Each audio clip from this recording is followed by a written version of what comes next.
They already know. Before you clicked this, before you even thought about it, they pulled a thread, and your whole life unraveled like a cheap suit in the rain. Oh, and the worst part, you handed them the scissors. Every search, every pause, every 3 a.m. scroll when you thought no one was watching. Someone was watching. And I do not mean some shadow government sitting in a dark room. No, no, no. I mean the people closest to you, the ones who smile at you across the table, the ones who say, "I am fine," when they are anything but.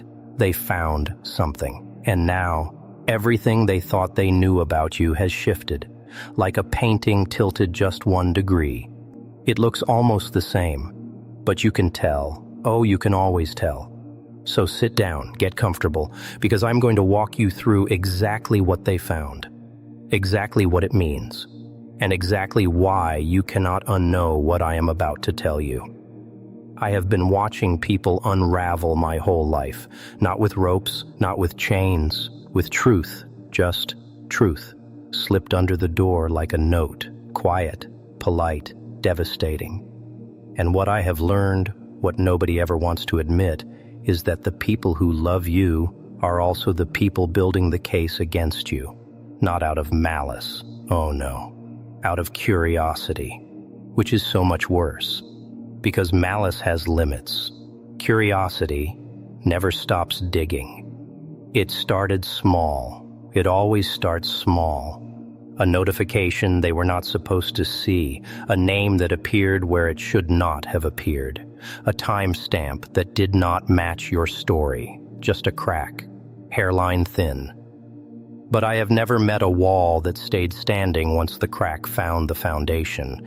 They did not go looking for a scandal. They went looking for an explanation. And that, oh, that is the part that should terrify you. Because an enemy searching for your secrets will settle for rumors, but someone who loves you, someone who is genuinely confused, they will not stop until the picture makes sense. And you and I both know the picture does not make sense. I remember a man I once knew, good man, respectable. He kept a single photograph tucked inside a book on the 3rd shelf of his study. Just a photograph, faded edges creased down the middle, a woman who was not his wife. He never looked at it, never touched it, just kept it. The way people keep guilt, not to revisit it, but to remind themselves it is real. His daughter found it on a Tuesday, looking for a bookmark. She did not scream, did not confront him. She just placed the book back on the shelf, went to dinner, smiled, and said, "This is lovely, Dad." And he had no idea. Oh, he had absolutely no idea. That is what I mean when I say this changes everything. Not the finding, the knowing. Without telling you, they know. That is the twist most people miss. You are waiting for the confrontation, the slammed door, the raised voice. You are rehearsing your explanation in the shower every morning, shaping it, smoothing it, making it believable. But they are not coming to confront you. They are just watching now, quietly cataloging, cross-referencing every hesitation, every subject you steer away from, every time you laugh a little too easily at a question that should have made you nervous. They are not angry. They are studying you. And I find that, I genuinely find that the most exquisite thing in the world. Because rage, you can survive rage, but calm, patient, surgical attention from someone who has already decided what you are. That is the blade you never see coming. So, here is what I want you to sit with. Right now, tonight, before you close this, before you convince yourself it does not apply to you. Think about the last 3 days. Think about the moments that felt normal, the conversations that felt easy, the silences that felt comfortable. Now ask yourself, were they comfortable or were they waiting? Because I have sat in both kinds of silence, and I promise you, they feel identical from the wrong side. And that file, the one they were never supposed to open, it is not closed. Oh no, they are still reading. Here is the part nobody tells you. What destroyed them was not the secret itself. It was the version of you they had been protecting in their head, the one they built, brick by brick, year by year. Every excuse they made for you, every doubt they swallowed quietly, every time they chose your story over what their gut was screaming. They were not just trusting you, they were constructing you. And now, oh, now they are holding the blueprints and staring at a building that was never supposed to exist. I know what you are thinking. It is not that serious. They will understand. Context matters. Oh, context. The last refuge of every person who got caught being exactly who they are. Let me tell you something I learned a long time ago in a room that smelled like cigarettes and cold coffee. Context only matters to the person who needs it. The person reading that file, the person who found that message, the person who noticed what you did not notice them noticing. They are not reading context. They are reading pattern. And patterns do not lie. I once watched a woman sit across from her husband at breakfast. Eggs, toast, orange juice. She had found everything the night before, read it all, every word, and there she was, pouring his coffee, asking if he wanted sugar. 2 spoons, he said, and she smiled, gave him 2 spoons. I remember thinking, that smile is the most dangerous thing I have ever seen in my life. Not because it was fake, but because part of it was completely real. She still loved him, and she had already decided what she was going to do about it. Both things at the same time. Oh, people are so gloriously complicated when you push them far enough. Now here is where the twist lands, and I want you to feel this one. You have been operating under one assumption this entire time, that what they found is the worst thing, that the secret is the wound. But I need you to understand something that took me years to understand, years of watching faces, of studying the exact moment a person's expression changes. The secret is never the wound. The wound is the realization that you chose to keep it. That is what is sitting in their chest right now. Not the information, the choice, your choice. Every morning you woke up, every "how was your day," every "I love you," offered like a clean hand hiding everything behind your back. They are not grieving the secret. They are grieving the 1,000 small moments they now have to go back and reinterpret. Every memory, re-examined, recolored, like developing photographs in the wrong chemicals. Same image, different picture entirely. And this is where I become something almost like honest. Because I have done this. Not metaphorically, not theatrically. I have sat across from someone and held a version of myself up like a mirror. Clean, convincing, lovable, while the real version crouched behind it, grinning. "You make me feel safe," she said once. And I remember laughing so softly she thought it was tenderness. It was not tenderness. It was the specific joy of watching someone trust a locked door without ever wondering what was on the other side. I am not proud of it, but I am not ashamed either. Because here is the truth that nobody with clean hands ever gets to understand. Deception is not always cruelty. Sometimes it is armor. Sometimes it is survival. Sometimes the lie is the only architecture keeping everything from collapsing on the people you are lying to. You built something. Maybe it was protection. Maybe it was cowardice. Maybe you genuinely cannot tell the difference anymore. That is fine. Neither can they. And that confusion, that inability to separate the monster from the man, that is exactly why they have not said a word yet. Because naming you means naming what they chose. And nobody is ready to do that tonight. But tomorrow is a different room entirely. And the door is already open. There is a moment, one specific moment, not the moment they found it, not the moment they understood it, the moment before that, the last second of before, when everything was still intact, still believable, still yours. I have studied that moment the way a surgeon studies a scar, not to heal it, but to understand exactly how deep the blade went, because that moment, that final, innocent, unknowing second, is the most important thing you will ever lose. And you were not even there for it. You were somewhere else entirely. Maybe making coffee, maybe laughing at something stupid on your phone, maybe driving home with the window down, feeling, for once, completely fine. And while you were fine, the floor was disappearing beneath someone else's feet. I find that detail extraordinary, the total disconnect. Two people sharing a life, one falling, one floating, and neither one aware of the other's altitude. Oh, we are such isolated creatures underneath all the closeness, so convinced we are known, so certain we are seen, when really, we are just well rehearsed. I had a moment like that once.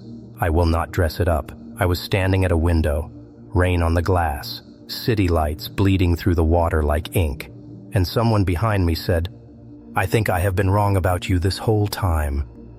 Not angry, not even sad, just quiet. The way a doctor sounds when the results confirm what they already suspected. I did not turn around. I just watched the rain drag the city lights downward in long, trembling streaks. "Wrong how?" I said. And they did not answer, because we both already knew. Here is the twist, and this one is tactical. Pay attention. You have been thinking about this as a personal crisis, something between you and the person who found it, private, contained, manageable. But what they found did not stay with one person. It never does. Because the first thing a person does when they discover something that shakes them, something that reshapes what they thought was real, is reach for someone safe, a sister, a best friend, someone who has known you both for years, not to gossip, not out of cruelty, out of pure, desperate need to hear another voice say, "That does not sound right. Are you sure you read it correctly?" They need doubt. They are begging for someone to give them doubt. But here is what actually happens. The person they call already had a suspicion, something small, something they filed away and never mentioned. And now those two quiet things become one loud, confirmed thing. And now there are two people who know, and two becomes three, the way fire becomes a building, quietly, then all at once. This is the part where most people panic, start crafting the narrative, start deciding who to call first, start building the controlled demolition of their own story before someone else detonates it for them. I understand that impulse. Oh, I understand it deeply. The need to control the shape of your own collapse, to at least choose the angle from which you fall. But here is what I have learned from observation, from experience, from standing inside fires that other people started and some that I started myself. You cannot outrun a story that is already being told without you. By the time you reach for the phone, the version of you that exists in other people's mouths has already taken on a life of its own. It walks around, it sits at tables, it answers questions you were never asked, and it sounds just enough like you to be completely unrecognizable. I remember laughing once, real laughter, not performance, when someone showed me what people were saying, the version of me they had constructed from fragments and fear and secondhand accounts. "Is that who they think I am?" I said. And then I stopped laughing, because I realized something that landed like cold water. That version was not entirely wrong. They had taken the pieces they were given and assembled something that captured a truth I had never said out loud. Not the whole truth, not the shape of it, but the temperature, Oh, they had the temperature exactly right.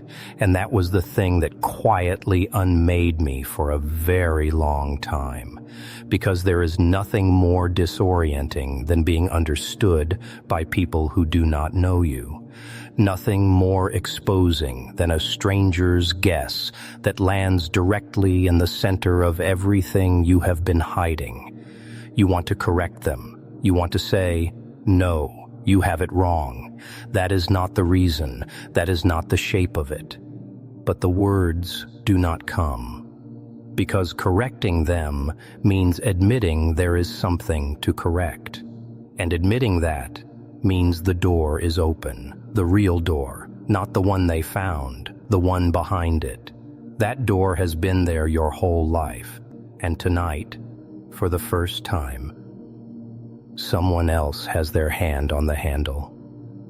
I am going to tell you something now. Something I have never opened cleanly, never handed to anyone without wrapping it in enough darkness to make it survivable. But tonight, I am tired of wrapping things. Tonight, I want you to hold it exactly as it is. Bare, undecorated, ugly in the specific way that only truth can be ugly. The thing they found was not a mistake. It was not a lapse, not a moment of weakness, not a version of you that existed outside the real you. It was you. The most honest version of you that has ever existed. And you buried it not because it was shameful, but because you knew, you have always known, that the people around you were not built to hold it. That is the ethical twist, and I need you to sit inside it without flinching. You did not lie to protect yourself. You lied to protect them, from the weight of knowing you completely. From the impossible task of loving someone whose full architecture is too large, too dark, too structurally strange for ordinary love to occupy. You gave them a smaller version, manageable, warm, something they could furnish and live inside without hitting the walls. And you told yourself that was kindness. Oh, and the devastating part is that it was. Partially. The part that makes this unbearable is that your reasons were not entirely selfish. They were complicated. And complicated reasons do not fit on the stand. Do not survive the cross-examination of someone who is already grieving. You cannot hand someone a complicated reason when they are holding simple pain. It dissolves. It sounds like excuse. It sounds like performance. And so you will say nothing, or you will say everything, and neither will be enough. I knew a man once who finally told the truth, all of it, every room, every door, everything he had kept behind every door, sat across from the person he loved most and opened every drawer. He thought it would feel like relief. He had read somewhere that confession is liberation. Oh, whoever wrote that had never actually confessed to anyone they genuinely loved, because the man did not feel liberated. He felt surgical, like he had removed something necessary under the impression it was a tumor, and discovered too late it was holding something vital in place. "I do not know who you are," she said. Not cruelly, just honestly. And he sat there realizing that honesty, real, total, unfiltered honesty, can be the most destructive force in a human relationship. More destructive than any lie. Because the lie at least gave her something to live inside.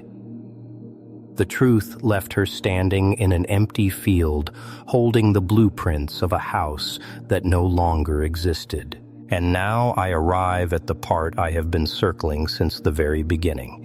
The part I always reach and always find impossible to say cleanly. What do you do now? Not strategically, not tactically. What do you actually do with the knowledge that you have been seen, that the version of you they were never supposed to access is now sitting in someone else's chest, like a stone they cannot put down? I have asked myself this. In rooms with no mirrors, in the hours between 3 and 5 in the morning when the city goes genuinely quiet and there is nothing between you and the actual shape of yourself.